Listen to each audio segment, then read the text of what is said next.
thanks for tuning in.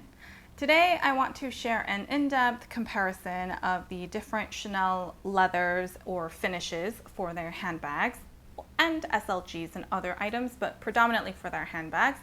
I have previously done a video sharing my thoughts on some of the different Hermes leathers that I have in my collection, and I realized I never did one for the Chanel bags in my collection, and I thought it would be really helpful to do that because as my collection has grown over the years, I've definitely incorporated a lot of different finishes. Some are even fabric, so I thought it would be helpful to do that comparison, especially for those of you who might be thinking about getting one of your first Chanel bags.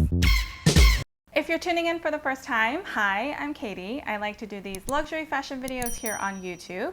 I share hauls and reviews, but at the end of the day, I share my journey so we can all mindfully curate our own collections. So if you like what you're seeing, please subscribe to my channel, like this video, and leave a comment down below with your favorite leather, your favorite Chanel leather. All of your support really means a lot to me.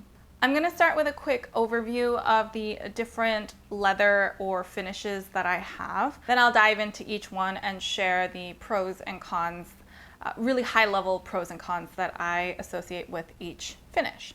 I was going to just do leathers, and then I realized I do have a couple like fabric pieces, so I wanted to squeeze those in as well because Chanel is coming out with more and more fabric bags anyway, so even though it's not a leather, I hope you guys understand. Let me start with the different leathers that I do have. So I have Caviar Leather, of course, Lambskin Leather. I also have one that's either a shiny lambskin or a shiny calfskin. I can't remember 100% on the label, but I'm pretty sure it was called shiny lambskin. I do have calfskin items as well. I think calfskin and grain calfskin are usually the same. And then I have fabric. So I also have like a silk fabric as well as a tweed. So those are pretty much the 5 or 6 different finishes that I have. Now let me dive into each one with examples. Starting off with Caviar, this is my vintage Caviar Jumbo. I wanted to show my vintage piece because I thought it would also be helpful to see how the Caviar has aged over time. I do have newer Caviar pieces as well, but I'll do the details sharing my vintage piece because I feel like it can show how it ages a lot better. So for pros, Caviar Leather is known to be really scratch resistant, and I would concur. It is a pretty hardy leather on like outside, if that makes sense. So it's less likely for you to see like scratches or dings or things like that on the surface of the leather. It is also pretty like water repellent, I would say. Even if you were to get like water droplets on it, it would either roll off or they would kind of sit on the surface rather than getting absorbed into the leather, and so your bag is less likely to get water damage from any sort of moisture hitting it. I also feel like the Caviar Leather holds its structure really well over time, as evidenced by this, 30-year-old handbag. But I also think there are some cons to Caviar as well. It's not exactly the most natural looking grain, if that makes sense. And it can also depend on the production year as to how the Caviar finish really looks. But when you look up close, I mean, it's called Caviar Leather for a reason. It looks like caviar. And I don't know about you, but like I don't necessarily gaze into a can of caviar and just go, wow, that looks beautiful, like the most beautiful texture. Sometimes I just get a little creeped out with like all the little dots, I don't have that dot phobia. I know there's a phobia for it. I don't have that, but sometimes like it can get a little too much, So when you look closely at the leather itself, I feel like it's not the most natural looking grain. I don't think it's necessarily trying to be, but you get what I'm saying. Sometimes I think also depending on the production run, the Caviar Leather can feel a bit extra stiff, can feel a little plasticky, and then sometimes can be really shiny. Some people like that and some people don't. For me, that registers a little bit more towards the con side because I like the sort of natural sheen, but I don't necessarily want it to have an overly kind of plastic look. So those are the quick pros and cons of caviar leather in my opinion. I'll move on to lambskin. I have a couple of items, actually no, I have a few items that I want to show from the lambskin category, but I'll start off with my Reissue walk. This is a wallet-on chain. It's in an iridescent purple color. I think the major pro for lambskin is how color translates into that skin. I feel like the lambskin just has that buttery soft look to it that looks really gorgeous and also makes color stand out a bit more than it does when it's the same color in caviar. I feel like most colors just have that really glowing quality when it's in lambskin versus caviar, and I love that. It has that buttery soft feel as well, so it feels a lot more luxurious. It feels a lot more like leather compared to the caviar finish. And personally, I think the lambskin has much more of a luxurious look to it. So this is a lambskin item, and my small classic flap is also a lambskin item, and I want to share both of these because I want to try and show that the look can be a little bit different depending on the production year. This is a lambskin piece, but if I touch this, it feels a bit different. It feels stiffer almost compared to my walk. The walk definitely has much more of a smooth, buttery finish. This one's definitely smooth as well, but it's a little more rigid, if that makes sense. Not in a way that it takes away from the leather, not in a way that it takes away from like the luxurious feel. It doesn't feel fake or anything, but the leather itself feels a little bit more tough compared to this guy. Oh, the one other thing I wanted to highlight is it might also be because this is an iridescent finish that it has much more of that buttery feel to it. It's possible. You know, it could be the way they have to make the color and the way they have to translate it onto the leather. This might go through much more processing that makes it more likely to be softer, I think, maybe, than this kind of a solid color. So that could play into it as well. But the actual feel is a little bit different, even though they're both lambskin. When it comes to cons for lambskin, I definitely think lambskin is more prone to corner wear. The other day I was wearing this piece and I was curious, so I took a look at my corners, and yep, there's definitely some rubbing on the corners and some loss of color. I mean, I have not babied this at all, and I've worn it a ton over the years, so it makes sense that it would show some of that wear. And then folks will also mention that lambskin is prone to scratching or can be easier to scratch.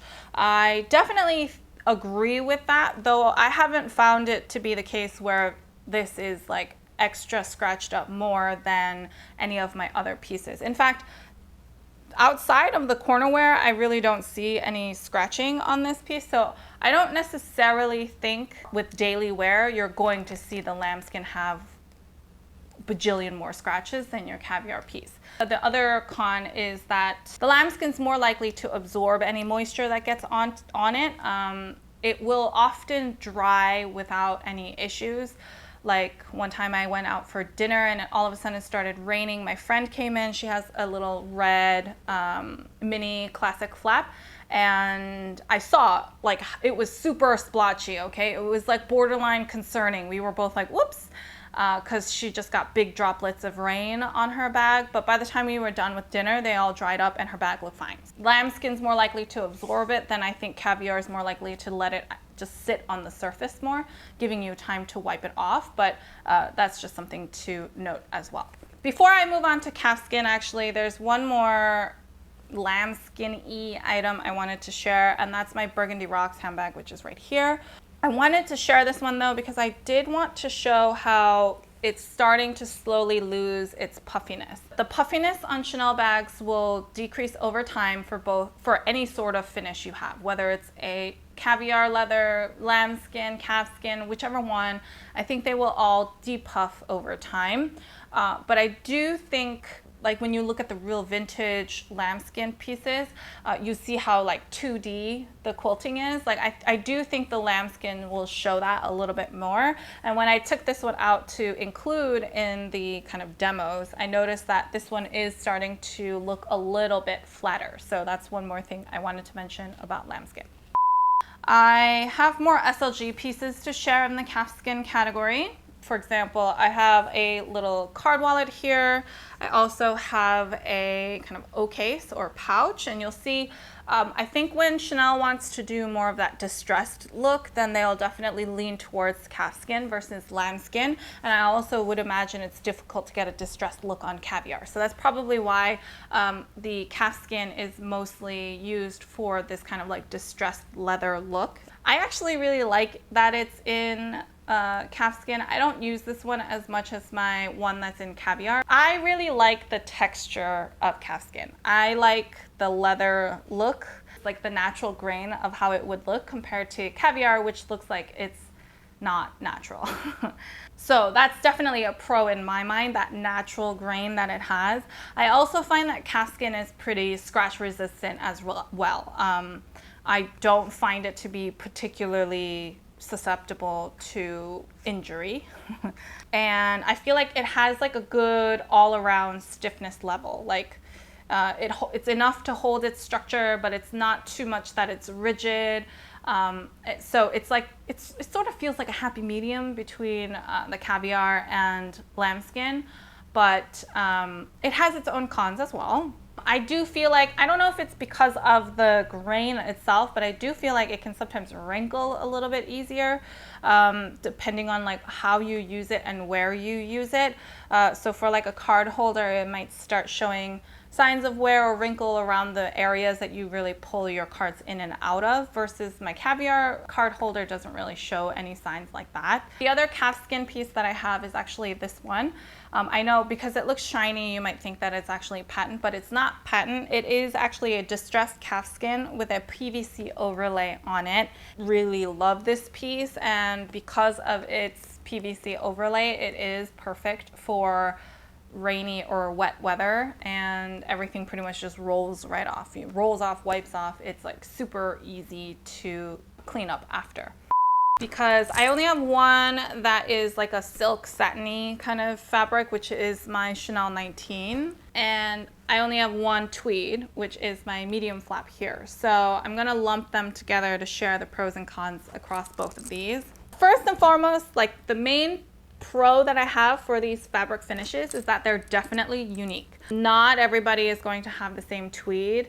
Like there are other tweed bags, but not everyone's necessarily going to have the same tweed, you know what I'm saying? And the same thing goes for fabric. I feel like these are the types of finishes that can incorporate really intricate design or a really graphic print or something like that. So they really make your piece stand out, and they do make them very unique. Personally, I find these pretty easy to use when the weather isn't that great either. You won't even see where any of the rain or snow might have fallen. And because it is tweed, I feel like it might absorb slightly, but it's really easy to brush off. This isn't my first choice if it's raining cats and dogs outside, but I have been caught in the rain while I've been wearing this, and I noticed that while the water droplets definitely leave a little mark on them, it's really easy to just like wipe them away real quick, and then they dry really easily. So they also don't really leave a mark on the bag itself. But when it comes to cons, I feel like fabric bags don't hold their structure as much. This medium flap is doing a pretty good job, honestly, because the inside of it has leather. But when it comes to the Chanel 19, like there's no leather on this one. The entire thing is pretty much fabric, so there's less structure it can maintain on its own because it's entirely fabric. The other con I want to mention is that the fabric surface can snag. It can either snag like on your nails, or you know how like if you have a silk blouse and you have a hangnail, like it can run. I feel like that could happen with these pieces as well. So far, Thank goodness it hasn't really happened for me, but I do think it's a possibility, something to be mindful of. This particular Chanel 19, the fabric itself does not feel that delicate, but I do feel like there can be some fabrics that are more delicate than others, so something to consider. My main takeaway that I want to make sure I emphasize is every production batch is going to be a little bit different in terms of how the leather comes out. So there are times where the lambskin can feel a bit more delicate, and there are times where the lambskin feels a lot more tough, feels almost like it's calfskin. There will be times where the caviar comes out as like extra shiny, extra pronounced, and sometimes where the caviar might not be as shiny and maybe the little circles aren't as pronounced as well. Honestly, each batch is different, and batches that were made in the past are also different from batches that are made now. So I wouldn't let the type of leather deter you from getting a bag that you love. If you love that style, if you love that color, if you love how it looks and how it feels, then that's the bag good for you, you know? I don't think anybody should ever look at a bag and be like, oh, I love it, I love everything about it, but I need it to be in caviar for ABC reasons. Because sometimes they won't even make the same bag in the same color in that same way with the caviar leather. Sometimes they only make it in calfskin, or sometimes they only make it in this, that, or the other. So I really encourage you, if you're thinking about your Chanel bags, like especially getting your first one, like I wouldn't let what leather it is be the major determining factor on what bag you get. Definitely check it out, feel it, consider how it would work with your lifestyle and how you handle your bags in general. But don't make that like the determining factor, because I feel like there's so many other fun things to consider, like size and color and, you know, style, like all those other fun things to think about that should help you narrow down your bag. And like, I don't think the leather finish should be like the first thing you look for, you know? If you're unable to see it in person though, I would definitely see if you could get more photos, get like close-up photos to see. Through the pictures, sometimes you can get a better sense of how soft you think something's going to be. You can always ask the person to help describe. It's all subjective, I understand that, but I feel like it's better to have more descriptors in your pocket than none. Because that can still give you a better sense of what something is like when you cannot physically see it firsthand. That's about it. That's all I wanted to share. Hope you found this Chanel leather comparison helpful. Let me know if you have any other tips when it comes to these different leather types, or if you have different reasons why you love one over another. Please share them in the comments down below. I would love to hear more. If you have any other questions, feel free to leave them down below, or head on over to Instagram and I'd be happy to help however I can. If you liked this video and found it helpful, please give me a thumbs up. I really appreciate all of your feedback and support. If you like this kind of content and you haven't already, please subscribe to my channel. I post new fashion related videos every Sunday and Wednesday. So until next time,